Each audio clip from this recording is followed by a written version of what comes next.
Hey YouTube, DragonCore7 here, and I got a new card review for you guys. Now I'll be, as usual, checking out the card's art, effect, and how many decks that this card could be perfect in. So this card I'll be reviewing this week is given to me by a request by a friend that I used to hang around with her in high school. So she wanted me to review this card, and she likes the card so much, I figured I might as well do a review for her. The card I'm talking about is the Light and Darkness Dragon. Yes, she likes this card a lot, so I'm doing this for my friend, and hopefully she and yourself will like the review. Let's get on with the review. Let's talk about the card's art. I think the art on Light and Darkness Dragon is very beautiful and very unique. Judged by known as Light and Darkness Dragon, one half has an angel wing and it's part white, and the other half of him has a demonic demon wing and black. So this is pretty much the yin-yang of dragons, in my opinion. I think the art is very unique, very beautiful, and I really like it a lot. And it's one of the most interesting monsters, in my opinion. And it looks good in the manga version as well. I mean, it looks badass. So, overall with art, I give the art a 5 out of 5. Hands down. Let's talk about its effect. This monster cannot be special summoned. This monster is also treated as a dark monster, not just a light.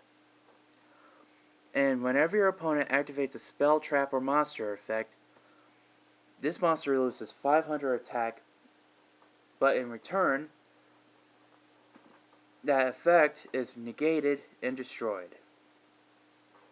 So pretty much this card can negate a lot of things, which is pretty good. But this also includes you, which you can't activate any spells or traps when this thing's on the field, or your card will be negated, and worse, his attack will be lowered down a bit. So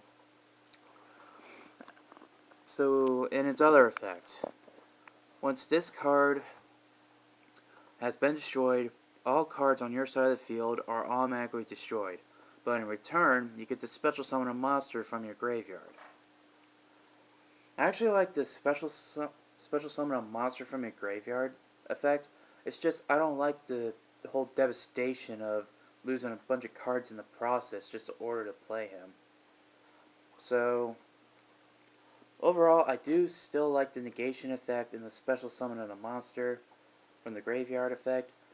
It's just losing 500 light attack points in defense, and including destroying all your own monster cards on the field, is devastating for me anyway. So for effect, I give the effect of this card a 3.5 out of 5. Alright, let's talk about multiple deck choices for this card. I think this card could work with a lot of decks, except for like decks that involve certain types of cards, like Black Wings, Karakuris, or any archetype out there. This card can pretty much be good for any deck, actually. At first, I thought it would be good for a Hopeless Dragon, but it doesn't because of it can't be special summoned. So, yeah. Overall, I think this card could be good for a whole bunch of decks out there, except for archetype decks, of course.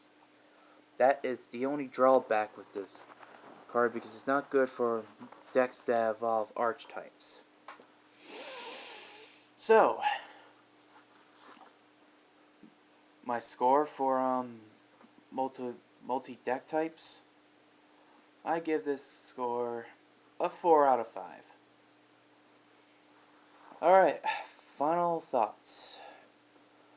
Overall, I think Light and Darkness Dragon is a very unique card, has great art, a somewhat good and somewhat bad effect, and has good potential for multiple decks out there. So overall, I think this is a great card, and I think a lot of people should play it. the reason I don't play it is because I don't have room for it. So, yeah. So, my final score of Light and Darkness Dragon, I give this card a 4.5 out of 5. Great card. It just has its little bad side effects.